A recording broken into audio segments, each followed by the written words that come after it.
Hey everybody, welcome back. Sorry, I had a video for 1.5 that I'm still a little sick, that I had recorded before, but about a year ago, somebody went through a lot of my YouTube videos on my school account and flagged them all as inappropriate. And so YouTube took down a lot of my videos. So the 1.5 and 1.6 videos are gone. Go fig.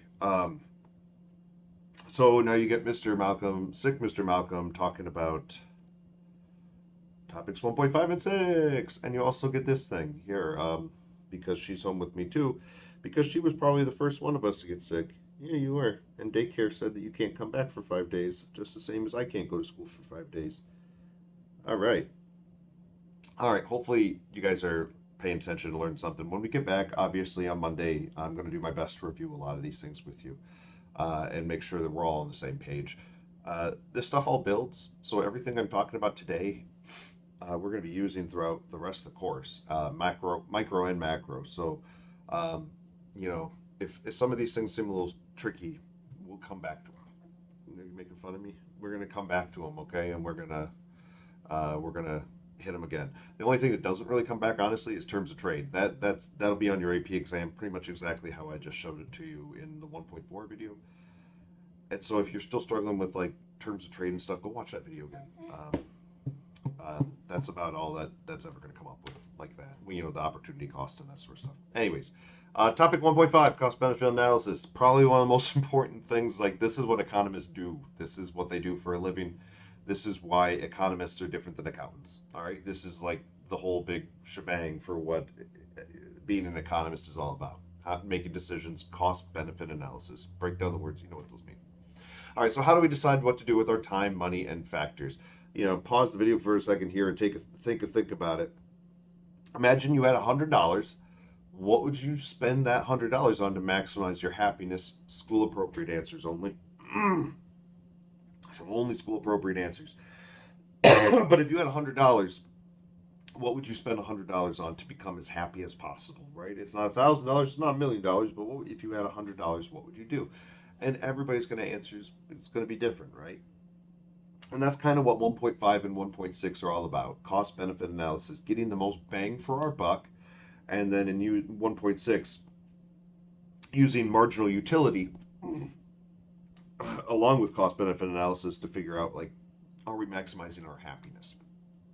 So like I said, pause the video, think about that for a second. What would you do with $100?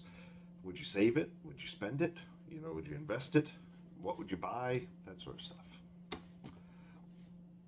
So, cost benefit analysis, this is the textbook definition, but you guys are smart enough to figure it out, is optimal decision making by rational agents. Economists always assume that everybody is 100% rational all the time. And I know in your life experience, you're like, yeah, that probably checks out, right? Economists usually use this Homo economicus, the economic man, the rational person. Uh, this is I want to say this is like 19th century economic. Yeah, here we go, 1836. There we go. Yeah. Um, Obviously, today we know that people aren't always rational, right, baby girl? But people, that's the assumption. So cost benefit analysis is that you're 100% rational. You're going to make logical, rational decisions, usually maximizing your profit, right? And optimal decision making, making the best possible decisions. So CBA, which is 1.5, what we're going to do right now, and marginal benefit and cost 1.6 will determine how to make better choices with our money, time, resources, blah, blah, blah, blah, blah. All right. So cost benefit. Well, benefits usually pretty simple. A lot of times it's going to be money. 1.6 we'll talk about how it can also be happiness and utility and things that aren't necessarily money. But let's talk about costs, because costs can get a little more confusing, right? So, because they're not as simple as just money. Costs can be a lot of things. So, costs are split up into two categories: explicit and implicit. Explicit's easy. That's what you're familiar with. That's what you've had your entire life. And if somebody says, like, how much does this cost? They don't mean in like minutes of your life. They mean like, how much does it cost to my credit card, right? They're not thinking bigger than that. So explicit costs are, what's on the label. what's on the receipt. That's an explicit cost. It's explicit. Explicit means like it's put in your face. You know what it is. Sometimes though costs aren't as explicit. They're not as obvious, and those are implicit costs, right? And think about what those might be. So if an explicit cost is simple, it's like how much it says on the menu for that steak dinner. What's the implicit cost? Well, the implicit cost, if you're clever and smart, you've already probably figured it out, are going to be your opportunity costs. Yay! Things, your lost opportunities usually. Yeah, the costs that aren't as obvious. Yeah, so you think about getting that steak dinner, but you're not thinking about what you could use that money for. You're not thinking about what you could use your time for. And those can be all sorts of things depending on the scenario. Now, I'm going to give you some examples here. I don't remember where I got them from. I might have stolen them from the College Board because College Board likes to give you these as multiple choice questions typically on your AP exam. They're going to give you story problems and they're going to say, hey, there's this person and they have to make a decision. Here's their costs and here's their benefits. Yeah, do your best, right? What's the explicit cost of having children, right? Like, so this thing here, yeah, this is your belly. This thing here has an explicit cost because she costs money to, like, be born and stuff, right? Hospital bills and all that stuff, pediatric, yeah, you're expensive, and clothes and things. But then you got to think about the implicit costs as well too. Implicit costs are things like I have to take care of you and stuff. And stop playing with your diaper. Yeah. And no, I don't want that now. And lost of my time and that sort of stuff. What other lost opportunities? I don't really do anything. She's like, Daddy, you wouldn't do anything anyways, Daddy. uh, anyways, but you know what it is. They're the lost opportunities. So in economics, we want to maximize our benefits while reducing our total costs, keeping our costs low, maximizing our benefits, yada, yada, yada. We want to have economic profits, and we're going to talk more about those as the year goes on. All right, so story problem time. First story problem, like I said, I might have stolen this question somewhere. Suppose you have a choice between going to a movie for 3 hours versus working for 3 hours. Movie tickets cost $10. If you work, you can earn $30 an hour mowing lawns, $12 an hour in an ice cream shop, or $10 an hour weeding your aunt's garden. So what is the opportunity cost of going to a movie for 3 hours? Now, this is where I've been. Are you done? No? All right, this is where I've been doing this for a while. So here's some common problems that people usually run into when they see this. Think about what opportunity cost means. It's the next best alternative. So you might look at this and say, movie tickets are $10. What's my cost? Well, my explicit cost there's $10, right? But so you're thinking opportunity cost is my next best alternative. What would I do with that $10? Wrong. Your next best alternative is not just the spending of the $10, but you also think about like what you would be doing with your time. By going to see a movie for 3 hours, you're losing 3 hours. That's an implicit cost, right? That's something that you can't get back. You're not going to get that 3 hours back. And I'm not telling you not to go see that movie, right? If you don't see Avengers Endgame, your friends are going to spoil it for you, and it's going to be all ruined. That reference is getting too old now, but I don't know what other movies you guys would want to see.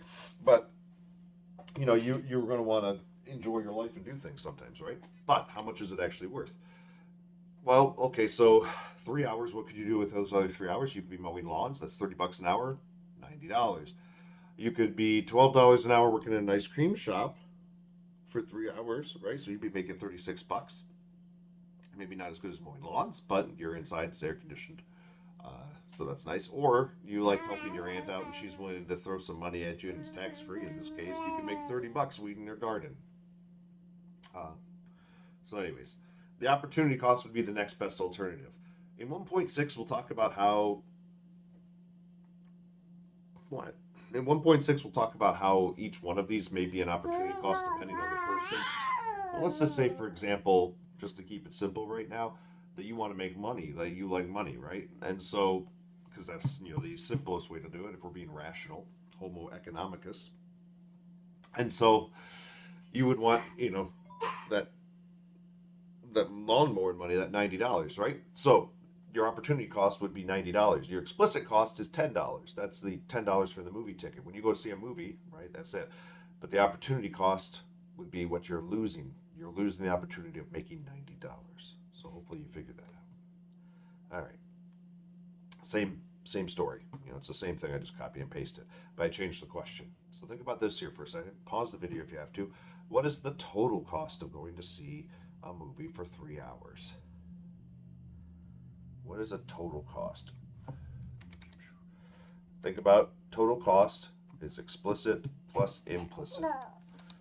So hopefully you guys paused it, figured it out. This is not hard, but the total cost is $10 because that's how much the movie ticket cost, and then $90 for the implicit cost, what you gave up, your lost opportunity. By going to see a movie for 3 hours, you've lost the ability to make $90. Now, when you're young and you're a teenager and you're like, oh, money's not that important, friendship is forever, and that's what matters, memories and stuff. Maybe that's true because you don't have a lot of bills or anything. And so maybe going to see that movie, maybe seeing it's worth it, right?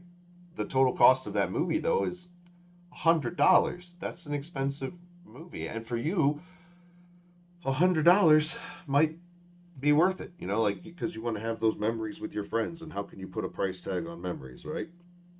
Yeah. How can you put a price tag on memories? So how much should your benefit be? Well, when you're thinking about this, you have to start thinking rationally and say, well, is this movie worth $100 for me? Is seeing Avengers Endgame worth $100? Is going to hang out with my friends worth $100? Maybe it is, maybe it isn't, right? And I'm not telling you not to have friends, and I'm not telling you not to have fun with your friends, but I do want you to think rationally when you make these decisions about what to do with your time and money. And remember, it's going to see a movie is not just $10. It's also your time studying. It's all of that stuff. All right, this one I'm pretty sure I did steal from the College Board because it's more complicated and the names are not typical names that I would use. All right, so let's do another example here, and this time we're going to talk about the difference between accounting and economic profit. Now, I have not given you all of the information yet. Once again, I'm breaking this one down because these problems can sometimes be little paragraphs. So Sally runs a business that only sells hamburgers in a building she owns. Every month, they sell 5,000 hamburgers at $5 per hamburger. She spends $2 per hamburger on supplies, bread, meat, lettuce, etc. She also pays Mike and Raj each $2,500 per month to work at the restaurant. Finally, utilities cost $500 per month. Notice I'm giving you all per month, so it's easier to do. Ow. Yeah, you stabbed me. Sally works full-time at the restaurant and keeps the accounting profits for herself. Yay! Yay, Sally! So, what is her accounting profit of her business? Yay! Accounting profit is equal to profits minus costs. If you're an accountant, you're just basically doing what they call accounts receivable, which is money coming in, and accounts payable, which is money going out. You know, paying your employees, buying resources, that sort of stuff. And don't get me wrong, accountants are very important. That's an important gig, and if people screw that up, they can get a lot of trouble. But accountants are not the same thing as economists. So let's do accounting first. You calm down. You stop it. Stop it. Here, play with this. But accountants aren't the same thing as economists. Let's figure out why. So what's the accounting profit of the business? Let's figure it out. Bring this over here. Shrink it down. Oh, come on now. Come on now. Keep it shrinky. All right. So I would suggest doing this on a little sketch pad too, if you have a piece of paper or whatever. But you know, if you don't, just follow along and we'll get together. All right. So Sally runs a business, only sells hamburgers in the building she owns. Cool. Every month she sells 5,000 hamburgers at $5 per hamburger. So what's her total profit, right? So her total profit, the amount of income, her accounts receivable, how much money she has coming in, if I'm doing my math right, is $25,000. And I like to do this in green. I did not want the whole box to be green. Well, just the text. Where's the text? Oh, God, it's because I made you shrinky, isn't it? It's because I made you shrinky dinky. There we go. Oh, God, that's an obnoxious screen. This is going to take the longest I've ever done. All right. Oh, God. Baby girly. Ah. My daughter's on the rampage now. Sorry. All right. Anyways, so we got 25,000. Good enough. This is going to take forever. So we've got $25,000. Yeah. here, and I really need all my controls. Okay. Green, because it's a positive number, and green is a positive color. All right, so she spends $2 per hamburger on stuff that goes into the hamburger. So 2 times 5, sorry, 5,000. So that doesn't seem right. So she spends $10,000. Now that can't be the same color. I'm going to change that to because red's a negative color, right? So she spends $10,000 for hamburgers. She has 2 employees and she pays each of them $2,500 per month. So that means she's also spending another $5,000. And then finally, utilities cost 500 bucks. So how do we do this? Well, accounting profits are profits minus the costs. She's bringing in $25,000, but then she's spending $10,000 on stuff to make hamburgers, $5,000 on her employees, and $500 for utilities. And then she keeps whatever's left as profit. Let's figure out how much she has left. So 25,000 minus 10,000 is 15,000. Minus 5 is 10. And then so she takes home $9,500. If I did my math right. I don't know, man, what am I, European? All right, so she brings home $9,500 at the end of the week or end of the month. Cool beans. All right. So accounting profits wise, she's making a profit. And an accountant would look at this and say, "Yay, high fives! You're doing a good job. You're doing a good business. Keep it up with those burgers." All right. Accountants, economics versus accounting. Is it rational for Sally to flip burgers? So this is the question. She's making a profit. She's getting money, and this is going to be an important thing later on, because I'm going to blow your mind now. Ask Ryan if you don't believe me, but I'm gonna blow your mind right now. Later on, I'm going to tell you that a true economic profit should be the number 0. It should be 0. Yeah, and that means you're making accounting profit, right? Yeah, that means you get money, but your profit's 0. That doesn't make any sense, Daddy. But anyways, so we're trying to figure this out now. Is it rational for Sally to flip burgers? So far, we only know the explicit costs and benefits. We only know things that are on receipts. She sells this many hamburgers. It costs her this much to make hamburgers. Those are all explicit things. We're forgetting the implicit things, right? The opportunity costs, the hidden things, the things we don't see. So this is, once again, this is a common College Board question. Sally could rent out her building for $5,000 per month. She could also make $6,000 a month working as an accountant, because that's what she went to school for. She's a really good accountant. Based on this, what is the economic profit of her business? Now, economic profit is where you take the accounting profits plus the opportunity costs. Now, think about this. Can she do both? Can she make hamburgers in that building and buy all the supplies and hire employees? Can she do all that while also renting the building out to some other company and working as an accountant? Obviously not.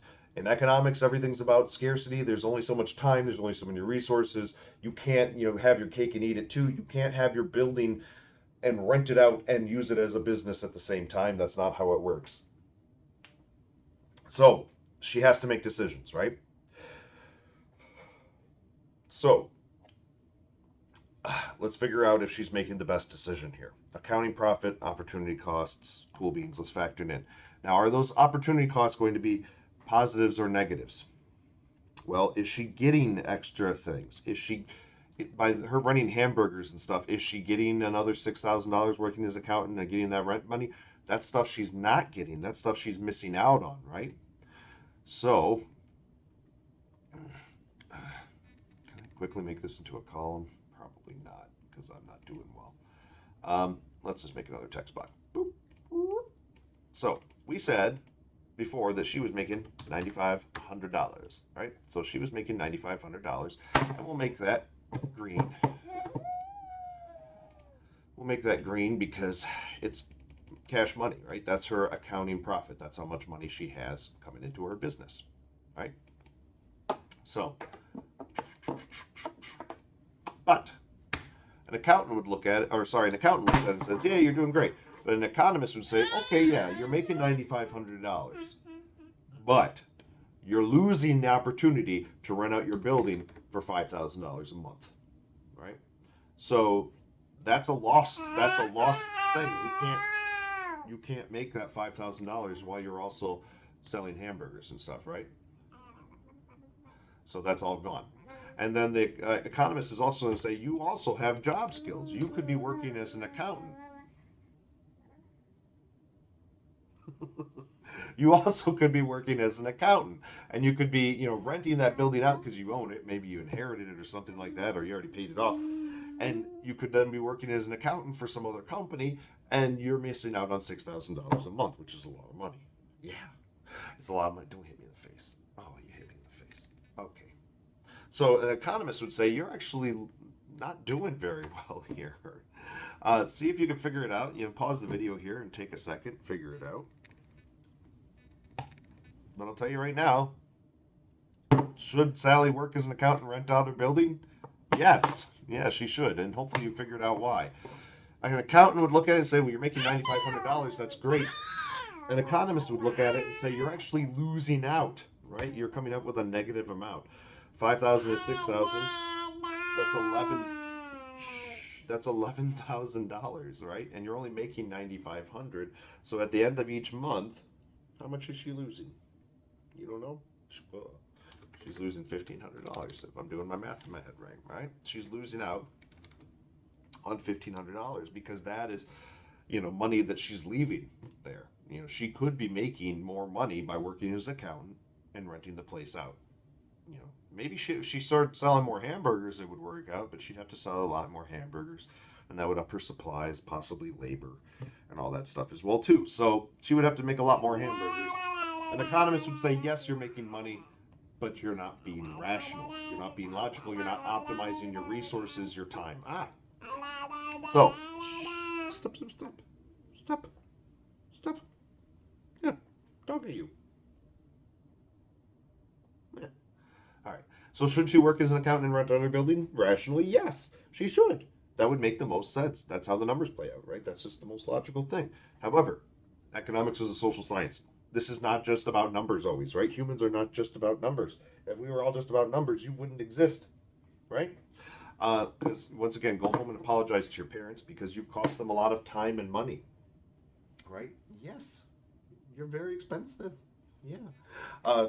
So anyways, there are other factors that impact behavior that could be valid, and that's kind of what 1.6 is about. And that's what I'm going to hopefully get through here real quick. 1.6. We have to consider something we call utility. How much benefit? In this case, what if Sally hates being an accountant? Some of you already know this. I probably told a lot of you before, but I used to work in IT.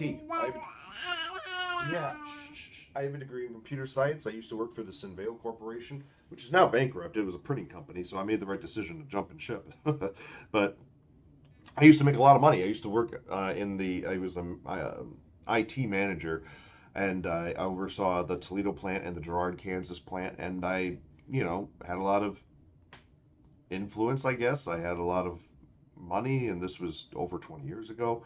I don't want to adjust that for inflation, but I was miserable, and I did it for 4 years and decided that I was going to go nuts, and so I decided to jump ship for the big money of social studies education in public schools, and here we are today, right?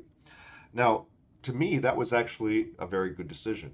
An economist would look at it and say, wow, Mr. Malcolm, when we compare your accounting and economic costs, you've made a huge mistake. But this is where economists say, well, economics is a social science. All right, it's not all just about dollary dues. Sometimes we have to consider the amount of utility we get from things. I get more utility. I get more benefit. I get more, good feelings from being a social studies teacher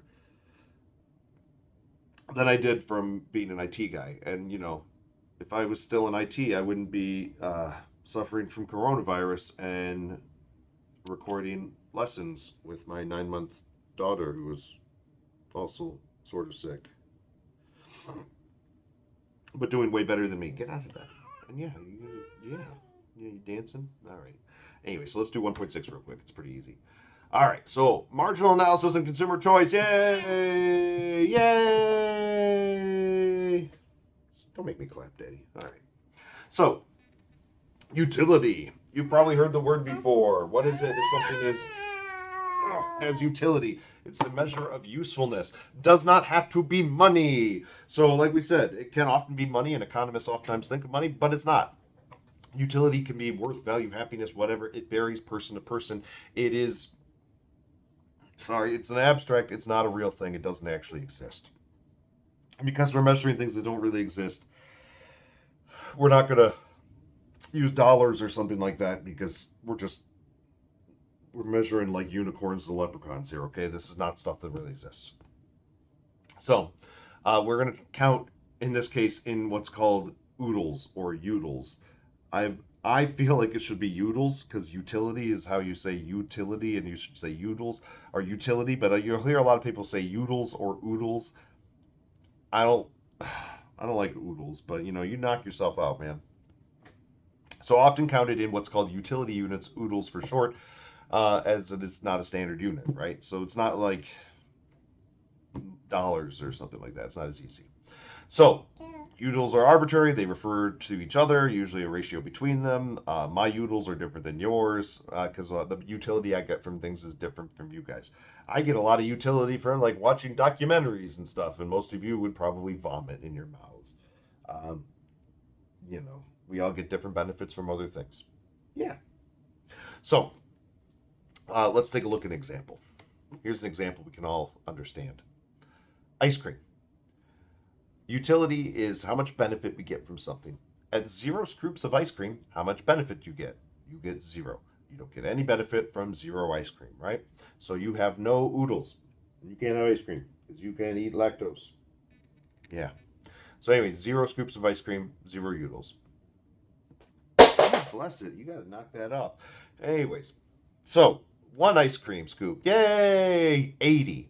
Now this number is made up. If I just asked you on a scale of like negative a billion to a billion, how much utility you get from a scoop of ice cream, you could say 80, and that would be totally legit for you. So on your own personal sliding scale, you now have 80 utils, 80 units of utility, 80 units of happiness. You are 80 happy. I know you're like, Mr. Malcolm, that's stupid and it doesn't make sense. Yes, that's how this works. But you have 80 units of happiness. Congratulations. Now, 1 scoop of ice cream is good, right? Well, what about 2 scoops of ice cream? Well, that's even better, 140 utils. So we're moving up in the world. I'm getting additional happiness. My happiness is maxing out. All right, number 3, 3 ice cream scoops. We're just slamming them on there in this economy. 180 utils. Cool. And then 4, 170 total utils. What's going on there? That seems strange. All right, let's take a look here. All right, so where the number comes from is not important. Where they start really isn't that important either. The only thing that economists are really going to care about, and this we're going to use throughout the entire year, is the concept of margin. If somebody says something is marginal or something is on the margin, this is what they're talking about. When economists say margin, what they're actually saying is the difference between one step and the next step. So at 0 scoops of ice cream, we had 0 utils. At 1 scoop of ice cream, we now have 80. The margin there is 80. I think that's on the next slide. Yeah. So the marginal utility is 80. So from 0 to 1, the margin right here, right, is basically like what's in between, is 80 there. That's the difference there, the 80. Now pause the video here and see if you could fill in the rest of the chart. All right, if you didn't pause the video, I understand, but you probably can figure this out pretty easily as well too. Well, 0 to 80, the marginal utility was 80. 80 to 140, well, what's the marginal utility there? Well, 140 minus 80 would just take the difference to be 60. Then here, 140 to 80. Do I have a filled-in chart? That would be too easy, wouldn't it, Mr. Malcolm? Oh well. 140 to 80, there's a difference of 40. And then over here, 170 to 80, well, oh, negative 10. What do we see happening here, right? So if you fill in the chart, marginal utility went 0, 80, 60, 40, negative 10. 0 utility here, I mean, 0 is the floor. So, I mean, sometimes on these graphs, you'll just see that as a hyphen, like a dash. So just saying it's not really there. 1 scoop of ice cream, though, we went from 0 to 80, so that's 80. Then 2, right here, right? So the 2 scoops of ice cream went to 60. Notice that here is 0 to 80. That's a big jump. The next scoop, the margin was only 60, which means that we're if you take in stats, I think they say this in stats, we're increasing at a decreasing rate, right? So our total's going up still. What we went from 80 to 140 to 180 and so on. We're still going up, but we're increasing at a decreasing rate. Now we only have 60 additional utils. Then we go from 140 to 180. That's only gone up 40, sorry, 40, so we're decreasing faster. And then here, 180 to 170 is our total amount of utility, our total amount of happiness. Now it's negative 10. Think about what happened. You give a little kid one scoop of ice cream. Oh my God, it's the best thing ever. They're super happy. Life is awesome. You give them two scoops of ice cream. Oh, okay. Now it's not as great as like the first scoop of ice cream, right? Because that first scoop of ice cream out of nowhere, surprise, amazing. But now you're like, this is such a big ice cream cone. That's awesome. Yay. And then the third scoop of ice cream, you're like, yes, that's great. This is so awesome. Although I'm starting to get a little sick. And the fourth scoop of ice cream, you notice utility starts to go down. Yeah, your fourth scoop of ice cream utility starts to go down because you're throwing up, because you have too much ice cream in your system, because you've hit your limit on ice cream, and you're like, now you might be sitting there, Mr. Mark, I have no limit on ice cream. Yeah, you do. Yeah, you do. I could find it. I've got a job. I could go to Kroger. I could buy enough ice cream to kill somebody. Um, that's the same thing with anything, pizza or whatever. I can just keep shoving it into your face, and eventually you'll hit your point, where your stomach bursts or something. So, anyways, there's going to be a point. Boom. This is the law of diminishing returns, the law of diminishing utility. We're going to see this throughout the entire course as well too. I would just charted this out real quick. This is ice cream utility. Kid had no scoops of ice cream. They're like, one scoop. Oh, yay, it's exciting. And then they keep going up and up and up and up and up. And then they peak and then they start going down. And they're going to continue to go down. And if I keep shoving ice cream into this kid's face, eventually they're just going to throw up. And their total utility is probably going to go zero, maybe even negative zero, right? Can even go below. Because these are just made up numbers. Utility is not like dollars or anything else. It's just made up stuff. All right. Um, Tomorrow, because this video went longer than I wanted to, tomorrow we'll finish the rest of 1.6 and we'll do an example that's actually a FRQ. So FRQ, free response question. Free response questions, you'll have 3 of them on your AP exam. The one that we're going to do tomorrow is from the 2012 exam, and they still use questions like this every few years. So I'll probably give you some more next week too when I get back.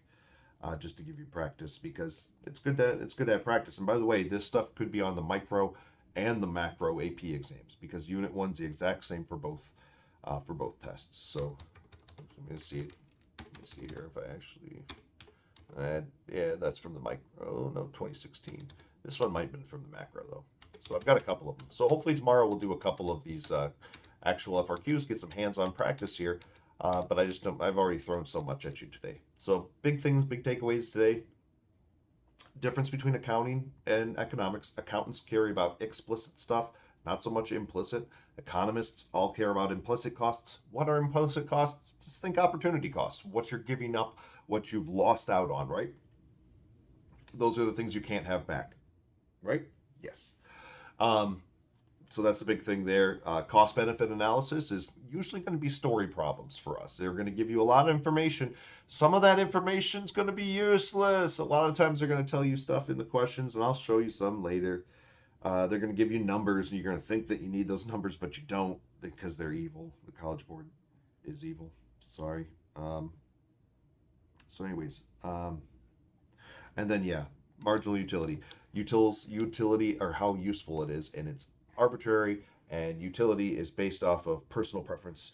And oh, baby's falling asleep, and how much each of us benefit from things. All right, and now I'm gonna go put this baby to bed. I'll make another video for Friday. See you all next week.